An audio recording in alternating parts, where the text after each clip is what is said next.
Hey, what's up, YouTube? Welcome to my channel, Ask Jimmy Smith. Today, I am excited to be coming back to you with a second part of reviewing your weird Keepa graphs. Now, these graphs were actually sent to me from members in my private Replens Facebook group for Amazon arbitrage sellers, whether you're doing online or retail arbitrage. And so in that group, I actually did a full-length webinar and have asked people to post their weird Keepa graphs. And in this specific video, I'm going to be going through some of those weird Keepa graphs that I've pulled from the groups at different times. And it was such a popular, episode, popular video on YouTube that I wanted to make sure to do another one because people seem to like it. So if you like this one as well as we go through it, please comment below. Let me know if you'd like to see more of this type of content where I'm just going through Keepa graphs and giving you my my basic opinion on them based on just a little bit of information that was given to me in these particular graphs. Before we get into this, though, I want to go ahead and throw this up here that first and foremost, we're talking about reviewing weird Keepa graphs for Amazon FBA Part 2. I'm not going to be talking much about FBM. That's something that is a little bit different, not a ton different, but a little bit different. So I am going to be talking about FBA in particular. And also, I want to discuss the three main things to look at. If you have been selling for long enough that you know these things, then this will be a quick refresher. If you're brand new, this might help tremendously. Before I get into that, though, I do have a free Keepa guide. So if you're brand new or just want something that's 16 pages where I go through plenty of examples, how we've trained our employees on these things, etc., you can go to AskJimmySmith.com/Keepa guide to get that information for free. But the three main things that you want to look at in a Keepa graph are first, the sales rank line, which are shown in the green drops that you'll see here in a minute. The second thing is the pink line or the dots if it's an older graph, and I'll show you that as well. And then the third thing is the seller count trend. So let me go ahead and pull up the first weird Keepa graph.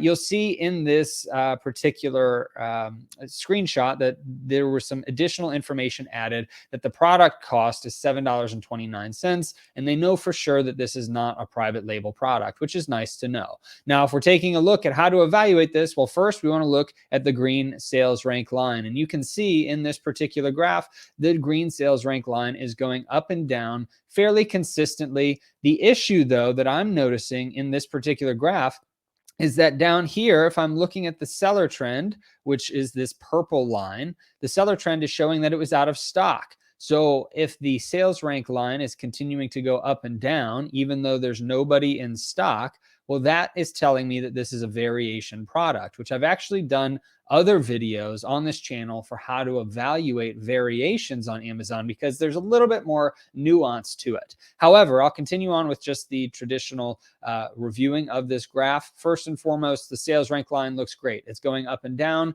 every time it drops. That means that at least one sale occurred. Maybe there were multiple sales at one time. Maybe one person bought 4 or 5 of a product and it was one sale but 5 units sold. We don't know, but we do know that this particular graph is showing that it is going up and down quite consistently. The second thing we're looking at is the pink line or graphs. Or dots. You can actually see here that it's a line. See this pink line right up there? I don't know if you can tell on your screen or not. However, it used to be dots. And so that's why I put that if it's an older graph or if you're looking at some older information, you're going to be seeing dots in there as well as the pink line itself. And so both of those things mean the same thing, which is essentially the buy box. What is the buy box price at on Amazon? Which essentially is what is the price being shown to customers whenever somebody goes to this listing to purchase it. And in this case, it used to be selling close to $20, as we can see over here. It's probably about $18 or so back whenever it was in stock. And then it's currently at $25.69. And so if you hover over any particular point of this graph, it'll show you that information. Now, the FBA, you can see that there's little orange triangles. I actually discuss all of that in that Keepa guide that I mentioned earlier. So if you're trying to get a better feel for the entirety of Keepa, make sure to head over to AskJimmySmith.com/Keepa guide to see that. But the third thing that we're looking at is the seller count trend. And now for many of you, you may say, oh, cool, the green line is going up. Well, that is not the seller count trend. That is actually the review count. Typically, I recommend turning off the review count just because it can get in the way of seeing seeing good information. What if this had 1,000 reviews and there were, a low amount of sellers as there are now? Well, sometimes that can really squish the information in the box. And so I don't like to see the review count in the most basics of evaluating Keepa graphs. So I would probably turn this off for now. You can come back to it later. There is some good indicators. If you're trying to see if something was selling, you can look at review counts to see if that is ultimately going to continue to sell, or if it has been selling, because every time a review happens, typically what I've always heard is that means it's about 100 sales. So about 1% of sales, it turns into a review on the listing. But if we're looking at the seller count trend, that is this purple line down here, and it'll be much more apparent in these next few graphs that we're going to go through. But we can see that the seller count down here somebody was in stock, and then they sold out right there, and then somebody came in stock again, and it could have been the same seller, and they sold their products and sold out here, and then they've been out of stock for a long time. And then we got a new seller that popped in there, and then the new sellers now that are currently on it, at least as of the time of the screenshot that this was taken.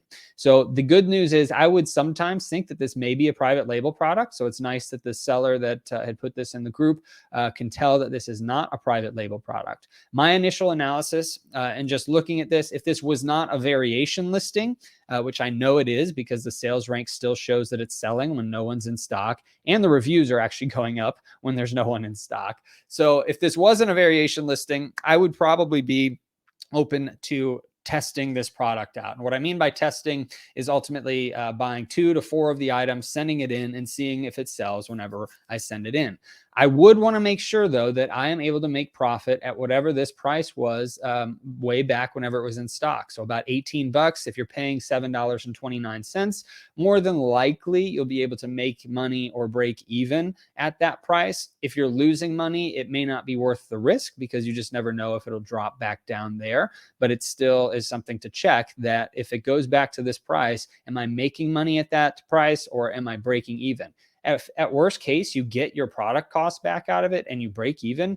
That's not a bad bet to make, in my opinion. So it's up to you. You do you with your own money. I would still test it if I know I'm going to at least break even on this product, because right now it's at $25.69. Hopefully it'll stay roughly around that spot. But if it does drop back down, I can have some assurances that I'm not losing a bunch of money on that particular product. So this one is a little different. If you're interested in the variations, how I would in particular evaluate this from a variation perspective, check out my variations video. I'll do my best to link it in this, but you can check it out on my channel under the Keepa Graphs playlist. I've got a very good playlist organized with variations and all kinds of other things that you may want to learn about Keepa.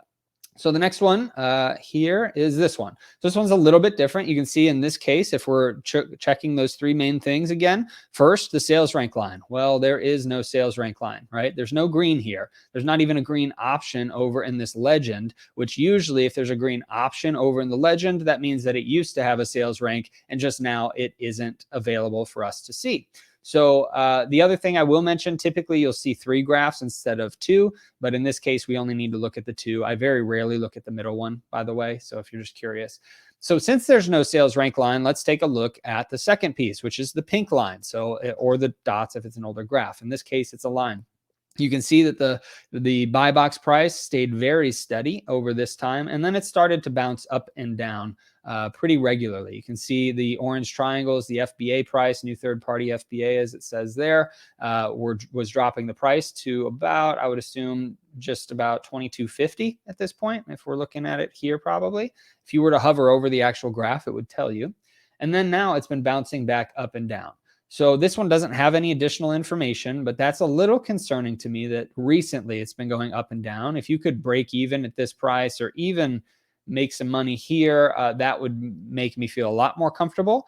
I personally am a little bit less likely to take risks on these types of things, especially when it's recent. If the reversal was happening where it was crazy priced a couple months ago and then it was steady, I may be more likely to test that. But in this case, I would want to make sure that at these lower prices, I'm breaking even, because I do not want to lose 10% and be able to see that I'm actually potentially going to be losing 10% if it continues to drop in that case. That's just me. Everyone may be different. They may be willing to hold out and sell it at a higher price.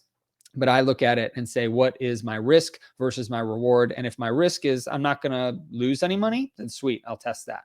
Then the third thing we're looking at, again, is the seller count trend. Now, whenever there is no sales rank, right? If we're looking at the sales rank line, the green line, whenever there's no sales rank, we want to make sure, really dive into this seller count trend, because it becomes even more apparent and important in this case, because you can see that even though there's no sales rank, these sellers are still on the listing, then they sell off, and then a couple more come on, and then they sell out and sell out and sell out, and then completely sell out here, and then they have been coming back on. So to me, that tells me that these sellers are selling out of their products fairly consistently, which I really like to see. It is a little concerning that the sellers are going back up here, but it is very recent, so I still may test a couple of these as long as I know at this lower price it's going to break even. The last thing to note here that I would want to make sure that I let you know about is we're only looking at 3 months of a graph. I typically like to look at a full year of a graph. So I would probably click to see the whole year, because if prior to these 3 months, it was always selling at 20 bucks, well, that's a little bit more concerning, right? If that is my losing money scenario. If that's a break-even scenario, sweet. Or if I'm making money there, perfect. But I still would want to see the full year just so I can get a good amount of data on any purchasing decisions I decide to make. The next one here, let's run back through the 3 main things to look at. And again, if I were out in the stores or doing this online, I'd probably be able to evaluate these things within 5 seconds, right? So 5 to 10 seconds for a lot of these basic graphs is very easy, maybe even faster on some of them. But the first and foremost, the sales rank line. Taking a look at sales rank, it's going up and down very consistently, seems very steadily selling. That's awesome. The second thing that we're looking at, the pink line, right? For the most part, it stays in this range. So I would count that as fairly consistent, although this is between $10 to $15. So in some cases, maybe you are losing money at about 11 and you're making 3 or 4 bucks at this $14 price point. You really need to know your profitability, but ultimately I would, again, just double check, what am I going to make at this point? And if I'm making money here, then we are still good to go. So those first 2 points, we're good to go. And then the third thing is the seller count trend. Yes, the sellers were going up here, but they recently sold out. We've seen consistent and steady sellers coming on and coming off. So again, to me, this one checks out. It's a fairly simple, straightforward one, and highly recommend buying this if you're profitable at these amounts. Again, the other thing you'd want to check is that year range instead of the 3-month range, because that is extremely important to make sure that you know what it's done historically over the last year. Because maybe it's seasonal, right? Maybe you check it and during Q4, because this shows October 24th, maybe from November through January, it tanks in price to be $5, or Amazon always comes on it at those points. Those are other data points that I'd want to check, but ultimately just this, it looks really good.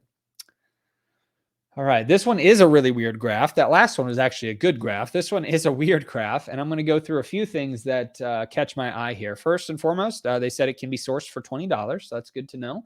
It looks like it has historically sold around $25, but let's run it through those 3 main things to look at. Again, first and foremost, the sales rank line looks like it's selling fairly well.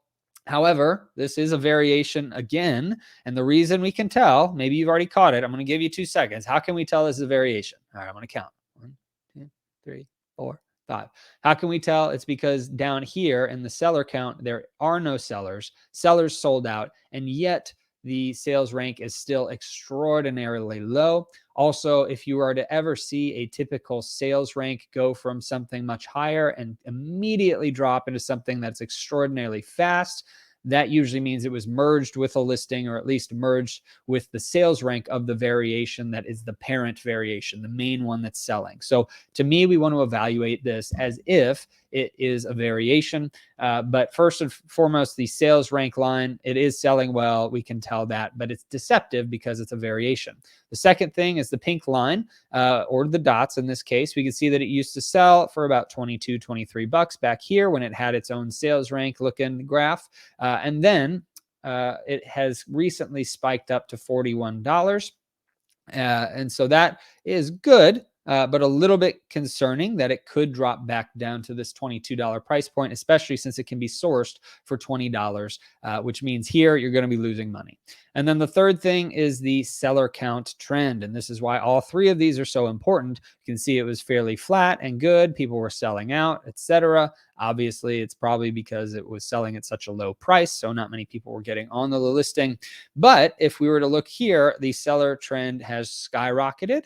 And so to me, that is a huge red flag. I would pass on this just because of that, because seeing that seller trend skyrocket, the price has already dropped from about $50 down to $41. That to me is a big no-no. So that is why these three different points are so important to make sure that you can check. Additionally, if you were evaluating the variation, let's say that this all checked out, everything looked good, and you're trying to see if this one actually sells. Well, in this case, you could look at the seller count trend and say, all right, cool, it is selling, we're good to go. Or you could take a look up here and see that the sales rank used to sell before it got merged with this variation. So I know it's a little bit more advanced. If you're interested in the variation video I did, check it out on my channel. But there's a couple different things that I would do to check out this variation in particular if this huge thing wasn't a problem, because that is a major problem that the new offers have skyrocketed up to 17. But if that wasn't the issue and I was looking to test this product, I would say, okay, this most likely was still selling back here. I don't like that it sold at $22, so I'd probably pass on it anyway, because that was its old price and it could very easily drop in price. But ultimately, that is my basic analysis of this particular graph. And now we've got one more graph that I'm going to go through. This one's a little bit weird, but also kind of common to see. You can see that the notes here say that it was sourced for $10. Oh, let me pull this off of there. The notes here show that it was sourced for $10. And again, if you remember, first and foremost, give you 2 seconds to say it, is 1, 2, the sales rank line. So we can see that the green sales rank line is going up and down. Awesome. That box checks out. That's all we need to know. The second thing, I'll give you 2 seconds. 1 second, 2 second, is the pink line or the dots if it's an older graph. In this case, there are a few dots, but the line is what we're looking at. So it's fairly steady, except that stair step down from about $23 down to probably about $17. That is the risk, and I think that's why it's weird to whomever sent this to me. Right now, it's selling at $21.50. It looks like it stayed at about that $21.50 price point. To me, the price checks out. If I see a weird anomaly here where it just drops for a couple days, that's problematic, and I'll tell you why I believe that that happened. But ultimately, this is kind of an anomaly. We're looking at the whole year, so this is the last 12 months. For the most part, the price stays in this range, and so I would count this as fairly steady. Even this is really weird as well, where it goes up to about 27, 28 bucks. So I would expect it to sell at about $21.50. Obviously, you want to have good margin in there in case it does drop, but ultimately, this is a fairly steady product. Then the third thing we're looking at is the seller count trend. And in this case, it was fairly flat. People started coming on, selling out, and then people came on here.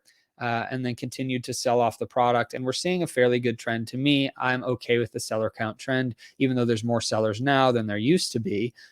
It still is showing actually more sales velocity if you're looking at the sales rank graph here, this green one, because it's going a lot faster. And the price stays fairly steady. So I feel like that is a fairly good product. Now, the one thing that I do want to point out, whenever we see this price tank here, right, you can also see the sellers shoot up here. It's a very good correlation if I were to draw lines of where this happened and where this happened. So as soon as the 1 or 2 sellers started to see a bunch of new sellers get on, people started dropping the price, most likely with their repricer. Everybody freaked out and decided to get off the listing. And then once those low sellers sold out, then it went back to a normal price. So to me, I am willing to test this. You could even see as the product sold out down here, as sellers started to come off, the price started to do weird things and go up and down quite a bit.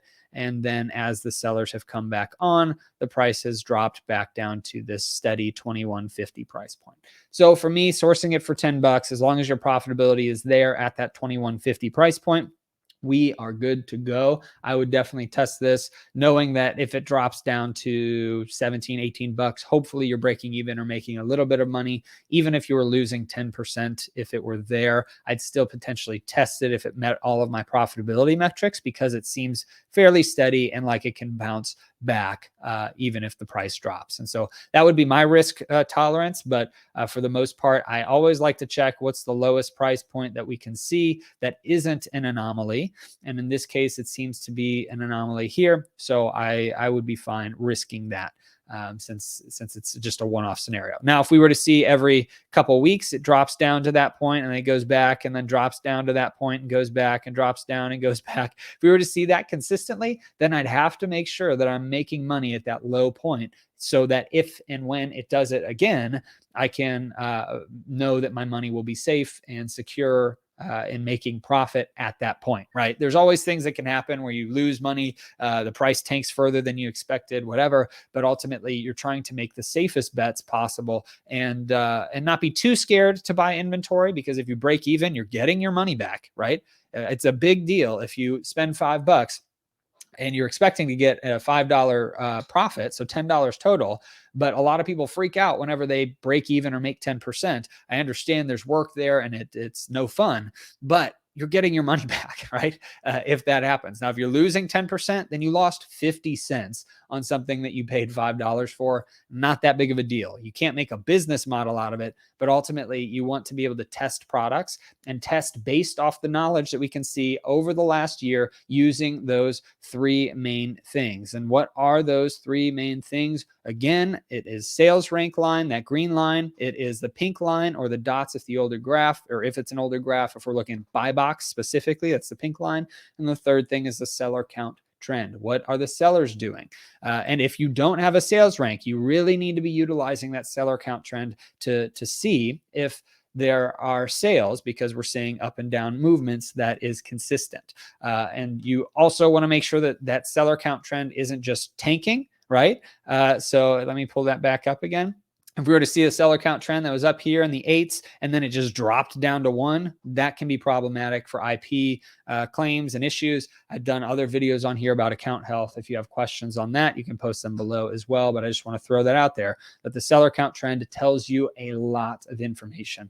I highly recommend getting used to looking at those three pieces of information because it will help make a huge difference. And one more time, if you're interested in my free 16-page Keepa training guide, you can go to AskJimmySmith.com/Keepa guide. I go through a bunch of different buy or no buy examples. I talk about variations, talk about using the data tab, the statistics tab. It's a document that I literally use to train employees, to train people that have gone through my coaching programs, etc., to train virtual assistants. It is the main document that I use from a Keepa perspective to train people on. So I believe that it's a huge help in my business, and I know it will be for you as it has been for so many other people.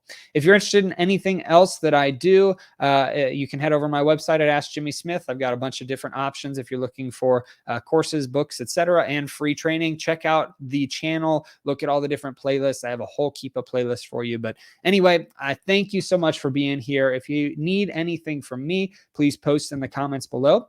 But I hope you have a great rest of your day and a blessed rest of your week.